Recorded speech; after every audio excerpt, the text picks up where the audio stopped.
وأشهد أن محمدا عبده ورسوله اللهم صل على حبيبنا وشفينا ومولانا محمد sallallahu alaihi wa alihi wasallam. Jemaah sekalian, hadirin hadirat masyiral muslimin rahimakumullah. Kita bersyukur kita bersua dalam keadaan sehat walafiat. Dan pada kesempatan kali ini kita bicara tentang masalah keamanan dan kedamaian di negara kita, terutama hubungan antara kelompok-kelompok yang berbeda. Secara khusus lagi kita akan bicara tentang hubungan Sunni dan Syiah.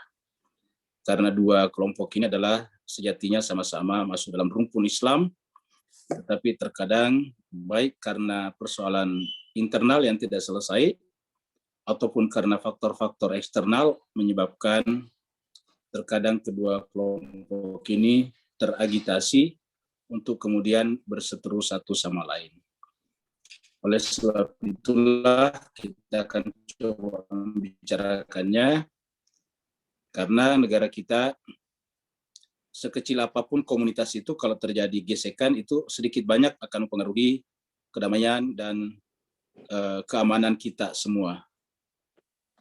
Kalau misalnya terganggu keamanan dan kedamaian kita, maka yang terganggu itu tidak melihat kelompok, tidak melihat mazhab, tapi semua akan ikut terganggu. Oleh sebab itu, maka pada kesempatan kali ini kita akan coba mencari rootnya, kaitannya dengan perbedaan kelompok atau mazhab dalam Islam.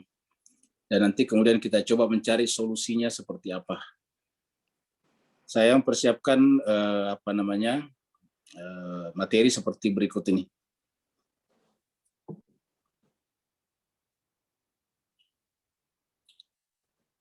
Jadi jemaah sekalian, kita akan lihat ya materi kita, judulnya adalah Perdamaian dan Keamanan di Indonesia. Ya, jadi ini adalah Indonesia kita bersama yang kita cintai. Kita tidak ingin ada gesekan, benturan, apalagi kemudian mengarah kepada terjadinya parsialisasi atau kata orang lain balkanisasi. Karena kalau kita lihat negara kita ini adalah berpisah-pisah dari satu pulau dengan pulau lain. Oleh sebab itulah adalah kewajiban semua pihak, semua kelompok yang mencintai negara ini untuk mendahulukan perdamaian dan keamanan di negara kita ini. Subtemanya adalah upaya merekonstruksi relasi positif Sunni dan Syiah dalam rangka melihara keindonesiaan yang berkesatuan dan berkemajuan. Jadi mudah-mudahan tema ini bisa mengantarkan kita untuk nanti melahirkan saling pengertian. Jadi upaya merekonstruksi relasi positif Sunni dan Syiah dalam rangka memelihara keindonesiaan yang berkesatuan. Kesatuan ini adalah satu kesatuan dan berkemajuan dan maju. Nanti menjadi salah satu bangsa terbesar dan dikagumi seluruh dunia. Kalau negara kita menjadi bangsa besar, dikagumi, otomatis juga agama juga Islam akan ikut terangkat, terdongkrak. Apa sebabnya? Karena mayoritas penduduknya adalah Islam. Ada dua nanti data yang kita dapatkan di sini, dan dua-duanya adalah jurnal. Jadi kita mengangkat dulu jurnal berbicara tentang gesekan yang terjadi, baru kemudian nanti kita cari solusinya. Ya, kita mengangkat pertama jurnal Masyarakat, Kebudayaan dan Politik. Ini jurnal ini adalah jurnal dari Universitas Airlangga, Unair. Ya, jadi judulnya adalah Konflik Sunni Syiah dan dampaknya terhadap komunikasi intrareligius. Jadi ini judul penelitian yang kemudian ditulis di jurnal ini. Jadi ini isinya wawancara-wawancara dan sebagainya. Tapi tentu kita tidak angkat semuanya, kita ambil bagian-bagian penting yang kita akan coba tampilkan. Karena mereka ini dalam melakukan penelitian, tentu ini bagi kita agak susah melakukannya, karena tentu harus ke lapangan. Kita sudah ada yang jadi, coba kita angkat. Konflik Sunni Syiah dan dampaknya terhadap komunikasi intrareligius. di dalam agama, dalam hal ini Islam, pada komunitas di Sampang, Madura. Kita tahu bahwa ini adalah studi kasusnya adalah Sampang. Sunni Syiah Conflict and its Effect to Intra-Religious Community in Sampang, Madura. Penulisnya Rahma Ida dan Laurentius Dison. Ya. Ini dari dua-duanya dari Unair, Erlangga. Satunya adalah jurusan komunikasi, satunya jurusan antropologi. Ini sumbernya. Jadi ini kalau ada yang mau lihat sumbernya bisa lihat di jurnal Unair. Ya. Ini lihat ini kita bisa temukan ini. Ya. Nah, jadi jemaah sekalian, belajar dari kasus Sampang. Ya, jadi kita belajar dari kasus Sampang.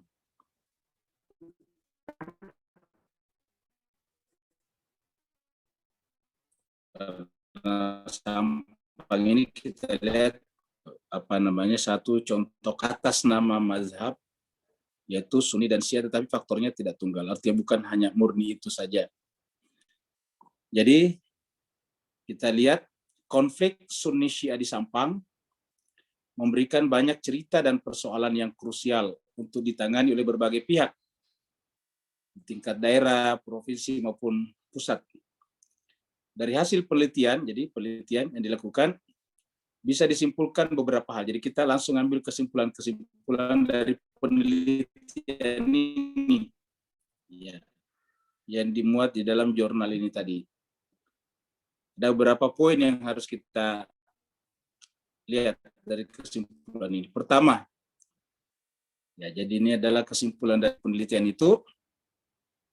Pertama, konflik dipicu oleh cara-cara dakwah yang dilakukan oleh pemimpin agama, maksudnya clerics. Jadi ini adalah pemimpin agama. Ya, di penelitiannya ini konflik dipicu oleh cara-cara dakwah yang dilakukan oleh pemimpin Syiah. Kesimpulan pertamanya terhadap warga di sekitarnya. Ya, jadi ingat cara-cara dakwah ini perlu kita camkan ini. Ya. Jadi kita garis bawahi kata-kata cara-cara dakwah supaya nanti kita lihat. Jadi dipicu oleh cara-cara dakwah yang dilakukan oleh pemimpin Syiah terhadap warga di sekitarnya. Jadi jemaah sekalian, orang Syiah juga harus berlapang dada membaca dan mempelajari penelitian seperti ini, karena ini kan penelitian lapangannya, supaya kita bisa bersikap objektif. Yaitu konflik juga dipicu oleh kurang pahamnya masyarakat setempat terhadap ajaran agama Islam yang mereka anut dan yakini. Jadi di sini ada ada minimnya pemahaman masyarakat kita, terutama di sekitar Sampang ini yang dibicarakan dalam penelitian ini, terhadap pemahaman keagamaan. Jadi pemahaman keagamaan Islam sendiri atau secara spesifik Sunni sendiri sebetulnya minim, sehingga nantinya pendekatan-pendekatan yang dilakukan juga kemudian berbenturan dengan Syiah, itu sebetulnya tidak selamanya mewakili kesunnian mereka atau mewakili keislaman mereka. Apa sebabnya ini? Temuan penelitian ini bahwa konflik dipicu oleh kurang pahamnya masyarakat setempat terhadap ajaran agama Islam yang mereka anut dan yakini. Jadi kurang. Ketika kurang, tentu nantinya pendekatannya satu lebih kepada feodalisme. Feodalisme tergantung daripada orang yang memimpinnya. Yang kedua adalah bersikap pendekatannya emosional. Kemiskinan dan rendahnya tingkat pendidikan ini juga. Jadi tadi pendidikan agama, terus kemudian kemiskinan juga, dan rendahnya tingkat pendidikan membuat warga begitu saja menerima dengan mudah ajaran orang yang dianggap tinggi ilmunya,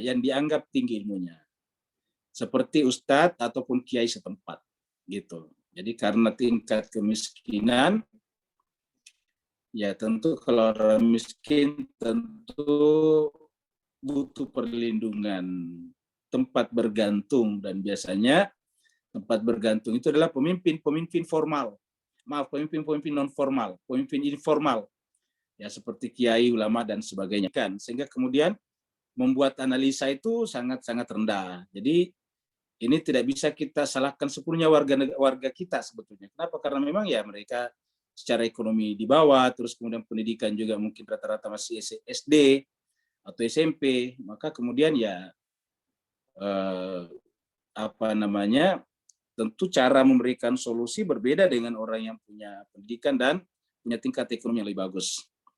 Ditambah dengan kefanatikan mereka terhadap kiai atau ustadz. Ya, ini adalah faktor kedua nih. Kiai atau ustadz. Maka apa yang disampaikan itulah yang dianggap benar dan harus dipertahankan hingga tetes darah penghabisan. Nah, ini dia. Masalahnya di sini. Kalau sudah darah penghabisan terakhir, nah ini bisa terjadi benturan. Nah, jadi jemaah sekalian, kalau kebetulan pemimpin informal itu masih mungkin lebih arif, lebih bijaksana, mungkin masih nggak masalah. Tapi kalau kemudian juga pemimpin informal itu juga punya kepentingan dalam persaingan di antara mereka, nah ini juga bisa memicu terjadinya benturan kelompok. Kenapa? Karena setiap pemimpin informal kan mereka punya komunitas. Nah, komunitas ini bisa dilibatkan di dalam benturan kepentingan pemimpin informal itu. Ya.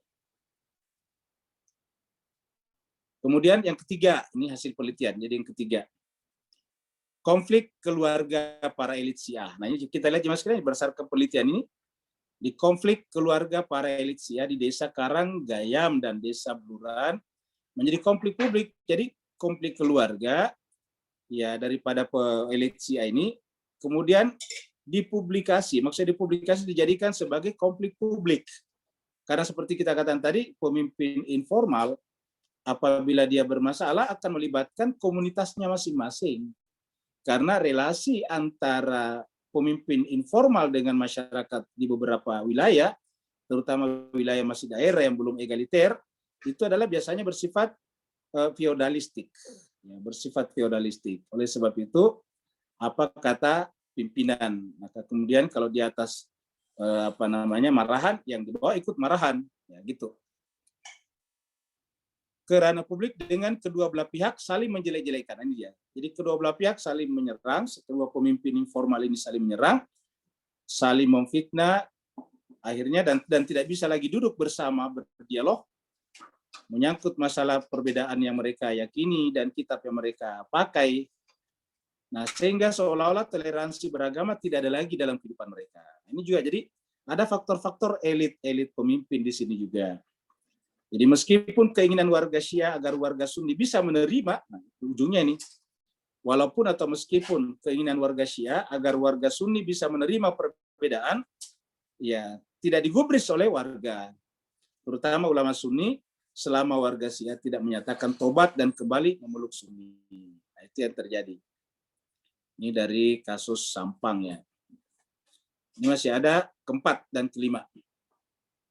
Kesimpulan keempat. Ya.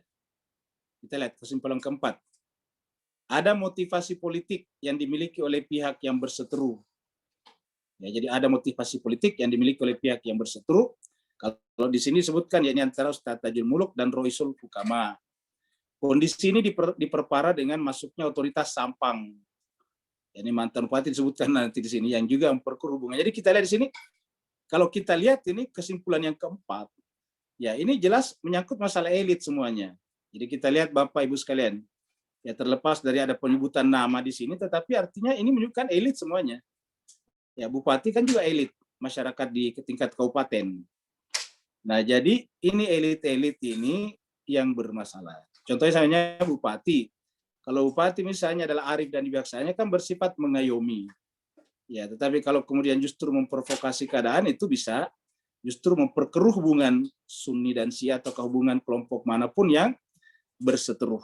Jadi lagi-lagi kita camkan di sini ada faktor elit, ada pemimpin informal di situ.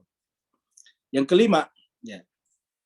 Kelima adalah motivasi ekonomi yang muncul karena persaingan. Nah, ini lebih parah lagi kalau sudah muncul ini. Motivasi ekonomi, ya, ini motivasi ekonomi yang muncul karena persaingan di antara para elit. Ya, jadi kalau sudah ketemu, coba Bapak Ibu sekalian ya, kalau sudah ketemu ini motivasi politik dan motivasi ekonomi ini menjadi riskan. Ini kata hasil penelitian ini ya. Jadi motivasi ekonomi yang muncul karena persaingan di antara para elit. Ya. yaitu kiai dan ustadz lokal di Kecamatan Omben dan seterusnya, serta daerah sekitar di Sampang. Jadi ini hasil penelitian mereka. Jadi saya kira inilah 5 faktor setelah melakukan penelitian di lapangan yang memicu terjadinya konflik. Dan seharusnya kita harus berlapang dada, berterima kasih kepada peneliti ini telah mengangkat ke permukaan sehingga kita bisa menentukan sikap. Ya. Sekarang kita angkat jurnal multikultural dan multireligius. Ini Departemen Agama punya. Volume 13 nomor 3. Jadi ini adalah dari Depak, Departemen Agama, Kementerian Agama. Ya. Judulnya adalah mengharmoniskan hubungan Syiah dan Sunni, perspektif usul fikih. Ya, itu adalah judul tulisannya. Ya. Tulisannya adalah Ahmad Ali MD, dosen Sekolah Tinggi Ilmu Syariah Nahdlatul Ulama, Nusantara Tangerang. Ya. Di penulisnya Ahmad Ali, mengharmoniskan hubungan Syiah dan Sunni, perspektif usul fikih. Jadi tadi kita lihat ada apa namanya? Ada gesekan. Nah, salah satu memberikan solusi ini yaitu pendekatan Sunni Syiah perspektif usul fikih. Ya, ini menarik juga, ya. Ini bisa kita baca di Jurnal Harmonik Kemenak Kementerian Agama, ini alamatnya di bawah, ya. Di Bapak Ibu sekalian bisa lihat ini, bisa cari di sini, ada tulisannya lengkap di sana. Ya. Nah, kemudian dia mengatakan begini, dalam jurnal itu dia katakan, Syiah pada awalnya berarti pendukung Ali bin Abi Thalib radhiyallahu an dan semua ahli baitnya. Jadi pernyataan daripada penulis jurnal tadi, jadi Syiah pada awalnya berarti pendukung Ali radhiyallahu anhu dan semua ahli baitnya adalah sebuah mazhab dalam Islam yang lebih mengutamakan ahli bait, yang kemudian terpecah menjadi banyak kelompok. Ya, tentu artinya Syiah juga terdiri dari beberapa kelompok. Ya, jadi ada Zaidiyah, ada Ismailiyah dan sebagainya. Bahkan ada Gulatnya juga. Penganut Syiah sejak revolusi Islam Iran, yaitu tahun 79, diakui, nah ini menarik, ini pernyataan dari tulisan ini, diakui eksistensinya sebagai Muslim, ya, sebagaimana halnya Ahlus Sunnah yaitu Sunni. Nah, jadi artinya apa? Sejak meletusnya revolusi Islam Iran, sebetulnya masyarakat Islam itu menerima. Jadi kalau kemudian ada itu tadi gesekan-gesekan, itu bisa dikatakan itu partikular. Gesekan-gesekan parsial, lokal. Ya, jadi lokal parsial. Tidak bisa digeneralisasi karena berdasarkan ini pernyataan daripada jurnal ini. Ya, jadi penganut Syiah sejak revolusi Islam Iran itu diakui eksistensinya sebagai Muslim, sebagaimana halnya Sunni Ahlus Sunnah wal Jamaah. Ya. Nah, sekarang kata si penulis lagi, terdapat persamaan di antara keduanya, baik dalam hal tauhid, syahadat kepada keesaan Tuhan sama, kitab sucinya juga Al-Quran sama, nabinya juga Muhammad Sallallahu Alaihi Wasallam sama, kepercayaannya kepada hari akhirat juga sama, Al-Ma'ad ya sama, kewajiban pokok sama seperti sholat, puasa, zakat, haji, dan jihad itu sama, tidak ada bedanya. Ya. Poin-poin utama ini ya dipandang oleh ini peneliti juga Ian Richard lebih penting daripada perbedaan. Jadi artinya poin-poin ini jauh lebih penting sebetulnya, ini sama karena ini prinsip kan, masalah sholat. Ya, dan gimana sekalian, itu problem mengkafirkan orang sholat kan itu problem di hadapan Tuhan. Kenapa? Karena kalau dia sholat berarti dia adalah ahli syahadat, karena orang sholat pasti bersyahadat. Ya. Nah, jadi dengan demikian ini sama semuanya di tingkat ini, kata si penulis tadi. Mengutip juga dari hasil penelitian lain. Ya. Berdasarkan analisis di atas, ya, jadi berdasarkan analisis di atas ini jurnal yang kedua ini diperoleh kesimpulan. Nah, kesimpulannya dia bahwa upaya mengharmonisasikan hubungan Syiah dan Sunni yang dilakukan melalui pendekatan usul fikih adalah dengan mengedepankan reaktualisasi ijtihad. Nah, jadi kalau dia ini reaktualisasi ijtihad. Reaktualisasi ijtihad. Nah, jadi Mas sebagai di kalangan Syiah, ijtihad itu tidak pernah mati dan selalu melalui tokoh-tokoh, oknum-oknum yang dianggap capable, otoritatif, punya otoritas untuk itu. Ya, jadi kalau di Syiah mereka harus menyandarkan ijtihad itu kepada mereka yang memang memiliki kemampuan, sudah memiliki otoritas untuk itu, jadi tidak sembarangan. Dan saya kira di kalangan Sunni juga, walaupun dulu ada istilah tertutupnya pintu ijtihad, tapi belakangan ini juga sudah mulai ramai tentang terbukanya kembali pintu ijtihad.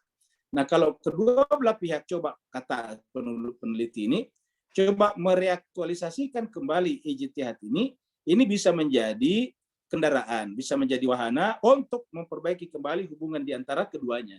Ya, jadi ini menarik ini. Ya, jadi kata dia adalah dengan mengedepankan reaktualisasi ijtihad. Ya, jadi pendekatan usul fikihnya adalah dengan mengedepankan kembali reaktualisasi ijtihad. Jadi selalu diaktualisasikan ulang ijtihad itu. Tentu untuk apa? Untuk tujuannya adalah untuk kemaslahatan, untuk kedamaian, untuk al-islamu ya'lu wa la yu'lalai. Jadi tujuannya adalah bukan untuk memenangkan satu kelompok, bukan untuk mendiskreditkan kelompok yang lain, tetapi semata-mata adalah menunjukkan seperti yang dikatakan Nabi, al-islamu ya'lu wa la yu'lalai. Islam itu adalah tinggi dan tidak ada yang mengalahkan ketinggiannya. Atau kalimatillah, semata-mata untuk kalimat Allah Subhanahu wa taala.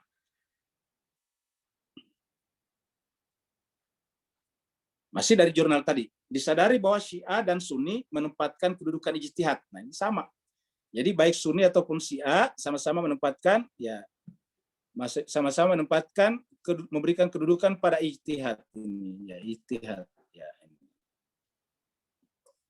Sebagai institusi yang penting dalam merumuskan ketentuan hukum. Ya, jadi sama-sama sebagai institusi yang penting dalam merumuskan ketentuan hukum. Ya, meskipun kalau tentu di Syiah tadi lebih ketat karena itu hanya tokoh-tokoh oknum-oknum yang punya otoritas yang bisa melakukan itu. Meskipun terdapat perbedaan artikulasi dalam tataran teoritis nih tadi, artikulasi dalam tataran teoritis atau praksisnya. Contohnya misalnya tadi kalau di Syiah ya tidak semua orang boleh beristihad, hanya mereka yang memiliki otoritas. Memiliki otoritas artinya memiliki kemampuan yang memang mumpuni untuk itu. Sudah menguasai semua ilmu-ilmu alat yang berkaitan dengan ijtihad, baru dia boleh melakukan itu. Yang kedua juga, yaitu diikat bahwa orang awam itu hanya bertaklid saja kepada mereka yang memiliki kemampuan ijtihad itu, pada mujtahidnya masing-masing. Nah, jadi jemaah sekalian, itu aktualisasinya. Kalau di Sunni misalnya, itu tidak terlalu ketat. Ya, tidak terlalu ketat tentang siapa yang boleh berijtihad. Ya, hampir semuanya boleh mengeluarkan pendapat kalau di Sunni. Begitu juga tidak ada semacam ikatan kewajiban untuk bertaklid, ya bertaklid kepada mereka yang punya otoritas. Jadi bisa saja berpindah-pindah atau tidak sama sekali. Untuk itu aplikasi ijtihad sebagai media untuk harmonisasi hubungan Syiah dan Sunni harus ditempatkan dalam kerangka paradigma. Nah, ini dia. Jadi ini saya kira penekanannya di sini. Oleh sebab itulah aplikasi ijtihad ini, ya aplikasi ijtihad sebagai media untuk harmonisasi ya, hubungan Syiah dan Sunni ya, harus ditempatkan dalam kerangka paradigma. Apa paradigmanya? Yaitu taswib, ya taswib. Dan bukan paradigma takhti. Nah, ini bagus nih. Apa itu taswib? Selalu mencari titik-titik kesamaan, mencari saling membenarkan. Ya, jangan cari yang salah dan menyalahkan. Ya, taswib namanya. Bukan paradigma takhti. Ya, mencari yang salah. Berbedanya kita di mana? Baru kita serang di situ. Nah, baik kedua belah pihak, baik Syiah ataupun Sunni. Ya, jadi dari pihak orang Syiah juga. Jadi orang Syiah juga tidak boleh mencari kelemahan-kelemahan, kekurangan argumentasi menurut mereka terhadap Sunni, baru diserang pada titik itu. Karena kalau itu namanya memang berkelahi. Ya, sedangkan kita ingin mencari keharmonisan. Nah, begitu juga dari kalangan Sunni. Karena pasti ada perbedaannya. Jangankan antara Sunni dan Syiah, di kalangan intern Syiah atau intern Sunni saja ada perbedaan. Ya. Jadi oleh sebab itulah saya kira menarik ini kata-kata si penulis. Jadi untuk itulah aplikasi ijtihad sebagai media untuk harmonisasi hubungan Syiah dan Sunni harus ditempatkan dalam kerangka paradigma taswib. Ya, ini penting. Paradigmanya taswib dan bukan paradigma takhti. Ya. Takhti dari kata khota, ya, menyalahkan. Ya. Jadi kita mencari yang sama, kita perbesar itu supaya kita semua punya pegangan yang sama. Dalam Al-Quran juga begitu. Ta'ala ila kalimatin sawa, mari kita menuju kepada kata yang sama.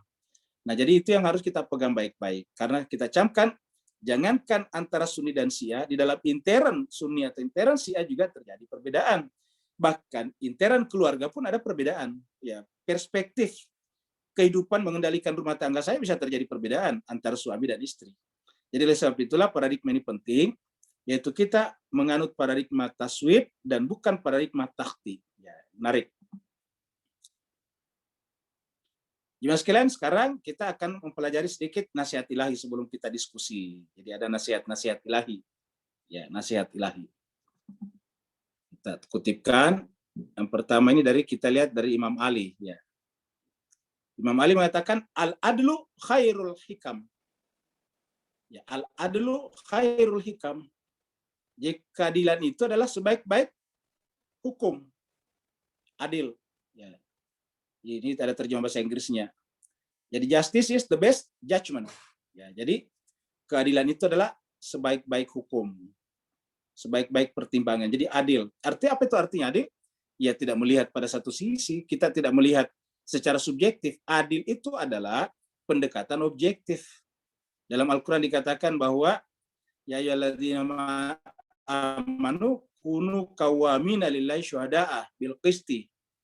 Jadilah saksi yang adil dan janganlah karena ketidaksenanganmu kepada satu kaum menyebabkan kamu tidak bersikap adil. Ya. Wala yajrimannakum syana'anu qaumin ala alla ta'dilu. Dilu huwa aqrabu littaqwa. Begitu di surat Al-Maidah ayat 8. Jadi ini adalah kata Imam Ali, al-adlu khairul hikam. Jadi adil. Adil itu artinya kita artikan objektif. Jadi kita melihat bukan karena kita ada di situ. Ya. Kita membenci sesuatu bukan karena itu ada di lawan kita ataukah di kelompok di luar diri kita. Adil itu adalah kita melihat murni semata-mata karena kepentingan objektivitas. Ya. Objektivitas itu tidak melihat hubungannya, relasinya dengan kelompok mana. Itu namanya objektif. Apabila kita melihat suatu pertimbangan tapi melihat relasinya dengan kelompok tertentu, itu tidak adil namanya. Ya, gitu. Pernyataan Imam Ali yang kedua, al-qistu ruhus syahadah. Ya. Mengatakan al-qistu ruhus syahadah. Keadilan, kejujuran adalah ruh daripada kesaksian. Ya, jadi ruh daripada kesaksian. Jadi kita artinya apa? Kita harus mengakui pihak sebelah kita, pihak yang tidak kita berada di situ, walaupun itu bertentangan dengan kita. Kita mengakui kebenaran itu. Ya, jadi al-qistu ruhus syahadah, kita mengakui kebenaran walaupun itu dari pihak lain. Dan kita rela jujur mengakui kesalahan walaupun itu dari pihak kita. Kalau ada kasus-kasus seperti Sampang tadinya, ya dibutuhkan ini al-qistu ruhus syahadah. Ya, keadilan itu adalah ruh daripada syahadah. Ya. Justice is the soul of testimony. Jadi keadilan ini adalah jiwanya daripada kesaksian. Jadi begitu. Lagi-lagi kita lihat ya objektivitas tadinya. Ini kata Imam Ali dan harusnya semua pihak, terutama di kalangan Syiah juga memegang ini. Ya. Kemudian yang ketiga, al-adlu hayatul ahkam. Ya. Al-adlu hayatul ahkam. Ya. Jadi keadilan itu adalah nyawanya, hidupnya. Jadi al-adlu hayatul ahkam. Jadi keadilan itu adalah nyawanya, hidupnya daripada ahkam, perundang-undangan, peraturan-peraturan. Jadi al-adlu hayatul ahkam. Jadi keadilan itu adalah nyawanya. Jadi artinya apa? Kita memberlakukan hukum itu tidak melihat siapa. Ya. Tidak melihat siapa. Jadi artinya apa? Kita mengecam Israel karena dia mengambil tanahnya orang Palestina. Artinya siapa saja yang mengusir orang dari tanahnya kan harus dikecam. Kenapa? Karena al-adlu hayatul ahkam. Begitu. Jadi bukan kita mengecam dia hanya karena dia Yahudi, bukan. Jadi dikecam bukan karena Yahudinya, bukan karena Israelnya, tapi karena tindakannya mengambil alih, merampok, mengambil, mengusir orang Palestina dan mengambil tanah-tanahnya. Nah, itu dia. Itu yang disebut dengan al-adlu hayatul ahkam. Keadilan itu adalah itu. Justice is the life of decrease. Dan jemaah sekalian, semua kata-kata adil di sini, kemudian biasanya di masyarakat Sunni pun itu mendapatkan perhatian yang sangat besar. Jadi di masyarakat Sunni pun kata adil ini atau al-qistu di sini mendapatkan perhatian yang sangat besar. Yaitu biasanya setiap selesai menjelang khotib Jumat turun, setelah baca khutbah kedua, itu membaca ayat surat An-Nahl ayat 90. Innallaha ya'muru bil adli wal ihsan wa ita'izil qurba wa yanha 'anil fahsya'i wal munkar wal baghi ya'idukum la'allakum tadhakkarun. Jadi di situ ada innallaha, sungguhnya Allah ya'muru, memerintahkan. Apa yang diperintahkan? Al-adl. Innallaha ya'muru bil adl. Ya, innallaha ya'muru bil adli, baru wal ihsan. Wa ita'izil qurba, baru kemudian memberikan hak-hak kepada kerabat-kerabat. Jadi kalau kita lihat surat An-Nahl ayat 90 ini luar biasa sebetulnya ya. Ya, jadi kita innallaha ya'muru bil adli wal ihsan wa ita'izil qurba wa yanha 'anil fahsya'i wal munkar wal baghi ya'idukum la'allakum tadhakkarun. Ya. Ini adalah sumbernya Durarul Hikam wa Durarul Kalim. Sekarang kita angkat satu hadis Sahih Muslim. Ya, kalau tadi itu kan Imam Ali adalah biasanya lebih dipegang orang Syiah, kalau ini di Sunni. Kita lihat juga ada hadis dari Sahih Imam Muslim. Ya. Ini adalah kitab Al-Bir Wasila wal Adab. Ya, Sahih Muslim, rakam nomornya 4652. Nama kitabnya adalah Al-Bir, kebajikan, Wasila, silaturahim, tali silaturahim, dan Al-Adab, adab. Ya. Bab, jadi sub pembahasannya adalah an-nahi anisyahna'i. Jadi mencegah orang, ya, terlarangnya kita untuk berpecah, untuk saling berpecah dan mengisolasi orang lain, gitu. Jadi di sini ada hadis haddatsana Qutaibah bin Sa'id quri'a alaihi an Suhail an abihi an Abi Hurairah anna Rasulullah sallallahu alaihi wasallam qala. Ya. Dikatakan tuftahu abwabul jannati yaumal isnain wa yaumal khamis. Jadi tuftah, Nabi bersabda ini, jadi ini Nabi bersabda qal tuftahu, dibuka abwabul jannati, pintu-pintu surga. Yaumal isnain, pada hari Isnin, wa yaumal khamis, dan pada hari Kamis. Ya. Wa yughfaru likulli 'abdin, dan diampunilah dosa-dosa setiap hamba, la yusyrik billah, yang tidak memperserikatkan Allah syai'an, sesedikit apapun. Jadi siapa saja yang tidak memperserikatkan Allah kan berarti ahlu la ilaha illallah. Jadi ahli la ilaha illallah itu adalah setiap hari Senin dan Kamis dibuka pintu-pintu surga dan diampunilah dosa-dosa setiap hamba selama hamba itu tidak mempersekutukan Allah sesedikit apapun. Kecuali, nah illa, kata hadis ini, illa rajulan kanat bainahu wa bain akhihi syahna. Kecuali, ya, kecuali rajulan, orang-orang yang, ya, kecuali orang-orang yang kanat bainahu, antara dirinya dan saudaranya, akhihi syahna, ya, yaitu ada perpecahan, ada kebencian. Ya, jadi kecuali kalau dia ada kebencian dengan saudaranya. Jadi coba kita lihat ini, ya. ada perpecahan, ada kebencian, saling dendam di antara mereka. Fayuqal, maka dikatakanlah, ya, dikatakanlah kepada apa namanya tadi, kepada penjaga apa namanya pintu surga, anziru hadaini, tunggu dulu, kira-kira gitulah. Ya. Tunggulah, tangguhkanlah hadaini, kedua orang ini. Jadi dua orang ini ditangguhkan, tidak diampuni dosanya dan tidak dibuka pintu surga baginya pada hari Senin dan Kamis. Ya, katakan kepadanya anziru hadaini, tunggulah dua orang ini, hatta yastaliha, sampai keduanya itu berdamai. Jadi tunggu atau tangguhkan kedua orang ini. Anziru, coba tangguhkan hadaini, kedua orang ini. Ya, hatta sampai keduanya yastaliha, keduanya itu adalah berdamai.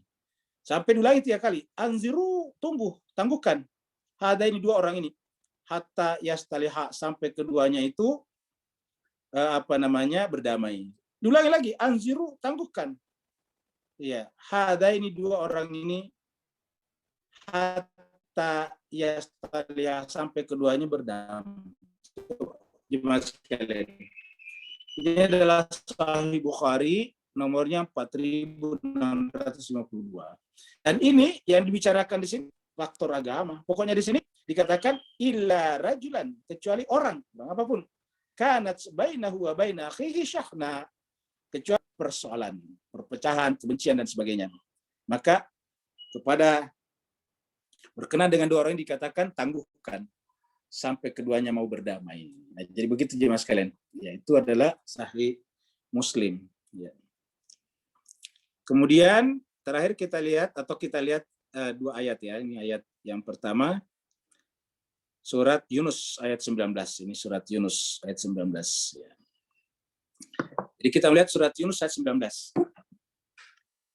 Allah berfirman, "Wa ma kana an-nasu illa ummatan wahidatan." Manusia itu tidak lain umat yang satu. Kata ayat ini, manusia itu tiada lain adalah ummatan wahidatan, umat yang satu. Jadi umat yang satu. Maka nasu illa ummatan wahidatan. Tetapi kenapa fakhtalafu? Tiba-tiba mereka ikhtilaf, berselisih. Tiba-tiba di antara mereka terjadi perselisihan.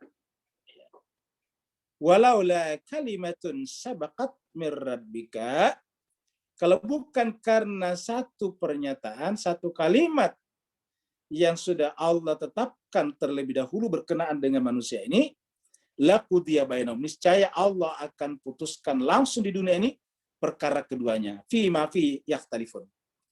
Pasti Allah akan selesaikan. Tetapi apa? Ada kata-kata laula kalimatun sabaqat. Artinya apa? Artinya Allah biarkan karena justru dengan begitu ikhtilaf ini bisa membawa dua hal. Yang pertama bisa melahirkan kreativitas untuk kemudian memacu pertumbuhan dan kemajuan, tetapi kalau tidak dimanage dengan baik, maka juga bisa menjadi pertumpahan darah. Nah, agama datang untuk apa? Agama datang untuk memanage perbedaan itu. Agar perbedaan itu menyebabkan lawan kita atau orang yang berbeda dengan kita menjadi sumbu, menjadi api yang menyalakan semangat pencarian pengetahuan kita. Bukan sebaliknya, menyalakan api amarah, tapi menyalakan motivasi untuk belajar, untuk mencari jawaban, sehingga kita belajar dan belajar lagi. Ya, jadi perbedaan ini ada dan akan selalu ada kata ayat ini. Maka kenapa dibiarkan? Karena itu tadi, dia bisa berubah menjadi positif. Ya, kalau mengarah kepada yang kehancuran, ya tentu laqudiya bainahum fima fihi yakhtalifun, pasti akan semuanya pasti sudah akan diselesaikan, diputuskan di antara mereka apa yang mereka perselisihkan. Gitu. Tapi ini bisa mengarah kepada, ingat dunia sains, dunia pengetahuan, dunia filsafat, justru itu maju karena perbedaan-perbedaan. Kita tidak setuju misalnya dengan filsafat materialisme, kita pelajari. Akhirnya kita tahu alasan-alasannya, dasar-dasarnya, berikan solusi. Begitulah manusia harusnya. Jadi kalau kita tidak setuju dengan satu kelompok, kita pelajari. Lalu kemudian kita berikan jawaban-jawaban, argumentasi-argumentasi yang bisa diterima. Baik dengan menggunakan akal sehat kita, ataupun kaidah-kaidah akademik, ataupun juga dengan nas-nas teks-teks yang tersedia. Nah, jadi ini dikatakan dalam ayat ini. Jadi ini harus kita pegang baik-baik, bahwa ini dibiarkan terjadi dan kita harus pegang bahwa perbedaan akan senantiasa ada. Perbedaan akan senantiasa ada. Ya, tidak bisa dihilangkan. Tinggal bagaimana caranya kita mengontrol, memanage perbedaan itu sehingga perbedaan itu menjadi satu bahan bakar untuk melahirkan kemajuan. Sekarang bagaimana dengan sikap kita? Nah, sikap kita menghadapi perbedaan tadi. Sikap kita menghadapi perbedaan tadi. Ya, sikap kita menghadapi perbedaan tadi ini satu ayat. Ya, kita ada satu ayat di sini. Di ayat terakhir. Ayat ini ada dalam Al-Quran. Al-Quran kan berarti bahwa kitab suci pegangan Sunni ataupun Syiah. Surat Al-An'am, surat 6 ayat 108. Ya. Allah berfirman, Bismillahirrahmanirrahim, wala tasubul ladzina yad'una min dunillah. Janganlah engkau memaki alladzina, orang-orang yang yad'una min dunillah, yang mereka sembah seru selain Allah. Jadi ini sudah sampai pada tingkat sesembahan, sudah sampai pada tingkat kemusyrikan. Tetapi apapun yang mereka seru, apapun yang mereka sembah selain Allah, seandainya itu pun patung atau kayu, maka jangan pernah mencaci makinya. Coba. Jangan pernah merendahkan. Jangan pernah mencaci. Alladzina, apa saja, atau orang-orang yad'una min dunillah, yang mereka seru selain daripada Allah. Jadi janganlah mencaci, memaki apa yang mereka seru selain Allah. Ini jelas sembahan. Apalagi kalau cuma tokoh, orang yang mereka hormati. Jadi jemaah sekalian berbahagia, di kalangan Syiah tidak boleh misalnya menjadikan tokoh-tokoh yang dihormati orang Sunni barang tertawaan candaan. Begitu juga sebaliknya. Ya. Karena jangankan tokoh yang dihormati oleh kedua belah pihak, bahkan disembah saja selain Allah, tidak boleh berdasarkan ayat ini. La tasubbu, ini lamnya lam nahya, larangan. Jangan, la tasubbu, jangan pernah memaki alladzina, orang-orang yang mereka seru selain daripada Allah. Apa sebabnya? Karena kalau kita melakukan itu, berarti memberikan hak, memberikan kepada mereka juga hak untuk melakukan hal yang sama. Fayasubbullah adwam bighairi ilmin.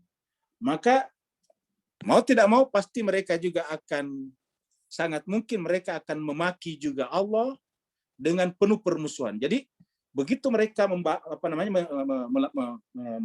merespon, responnya bahkan lebih reaksioner dan menjadi permusuhan. Dan tanpa pengetahuan, tidak perlu lagi pengetahuan. Kenapa?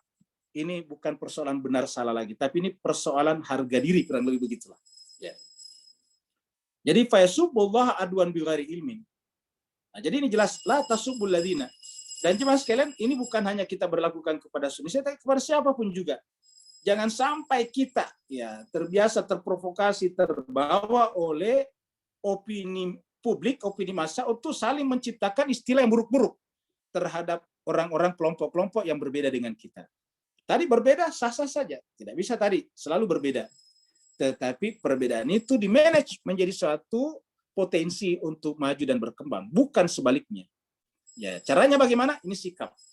Sikap kita jangan sampai, jadi tidak boleh, walaupun tidak ada orang lain, misalnya tidak ada orang Sunni di situ atau tidak ada orang Syiah di situ, tidak boleh sama sekali, Pak Bos sekalian. Kenapa? Karena larangan ini tidak dibatasi pada wilayah publik saja, tapi larangan ini berlaku secara hakikat dimanapun dan kapanpun. Jadi kita tidak boleh merendahkan, apalagi mentertawakan, menjadikan canda tokoh-tokoh yang mereka hormati. Tidak boleh sama sekali. Ini harus kita camkan semuanya. Ya, kedua belah pihak. Ya, jadi tidak boleh menjadikan candaan, nyerang misalnya dengan kata-kata. Walaupun kita yakin orang di sekitar kita semuanya tidak ada yang lain kecuali kita semuanya. Kenapa? Karena larangan ini berlaku. Sama misalnya dengan mencuri. Mencuri itu larangannya bukan hanya karena ada orang, tapi tidak ada orangnya tidak boleh. Ya. Karena itu larangan itu bersifat mutlak.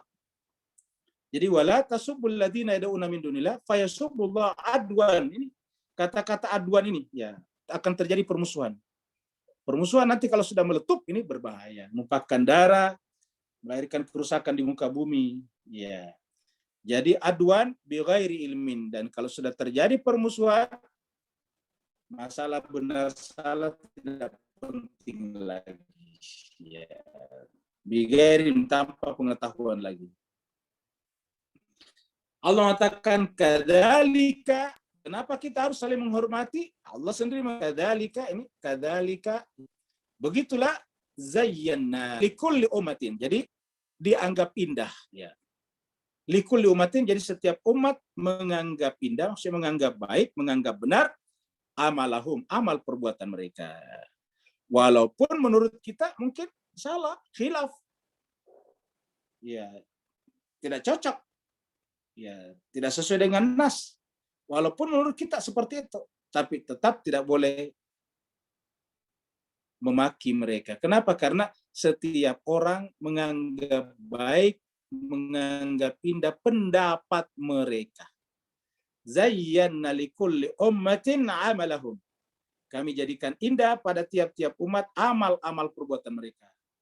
Nah, karena kita di dunia tidak perlu ngurusin itu, summa ila rabbim, toh mereka semuanya akan kembali kepada Allah. Jadi setiap orang berpendapat, setiap orang meyakini satu mazhab atau pendapat atau akidah, maka yang bersangkutan akan mempertanggungjawabkan di hadapan Allah, karena siapapun juga ila rabbim, pasti kepada Tuhannya murjiun, akan dikembalikan. Pasti kepada Tuhannya dikembalikan. Summa ila rabbim murjiun. Fayunabihum, dan Allah lah yang akan memberikan kepada mereka. Allah lah yang akan menyelesaikan persoalan-persoalan yang mereka tadi perselisihkan di dunia. Bima kanu ya'malun, apa mereka kerjakan dulu di dunia. Nah, jadi jemaah sekalian berbahagia, kalau kita sudah berpegang teguh kepada sumber-sumber yang kita sebut tadi, sumber-sumber ilahiyah, maka kemudian karena berkaitan dengan agama, maka harusnya kita bisa saling menghormati, kita saling menjaga harkat dan martabat sebagai bangsa dan negara. Ya, kita tidak boleh menjadi penyebab negara ini menjadi tegang, menjadi kacau, menjadi apalagi terjadi dan sebaik-baik pihak adalah pihak yang bisa bersabar, melihat dengan jangkauan jauh ke depan, tidak reaksioner dan tidak melihat faktor sekarangnya saja. Nah, jemaah sekalian berbahagia, mudah-mudahan ini bisa memberikan pencerahan atau sedikit keterangan kepada kita. Wa'alafu minkum, wassalamualaikum warahmatullahi wabarakatuh.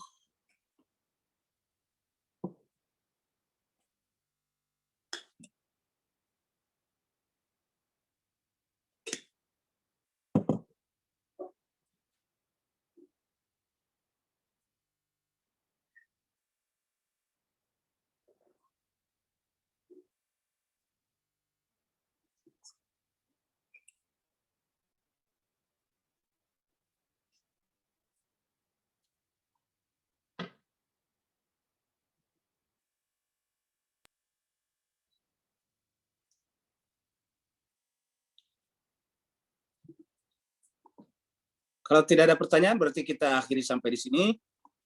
Terima kasih banyak kepada Bapak Ibu sekalian atas perhatiannya. Semoga Allah memberikan kepada kita semuanya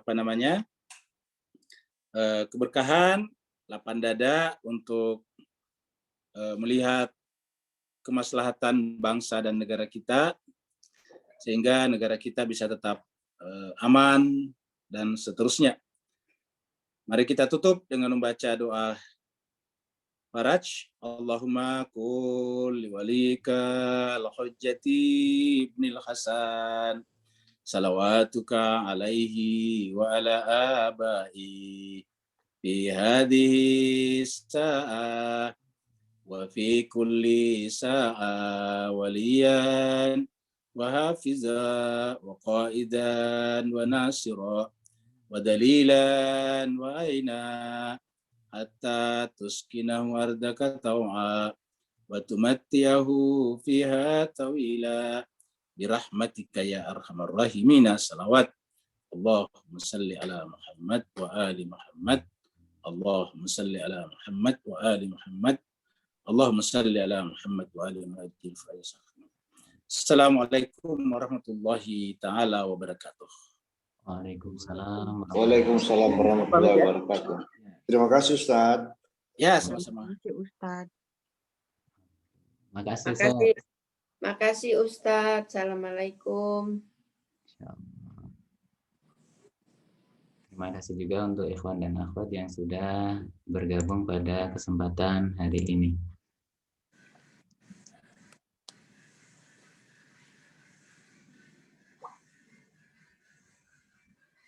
Mohon maaf, langsung kami tutup ya.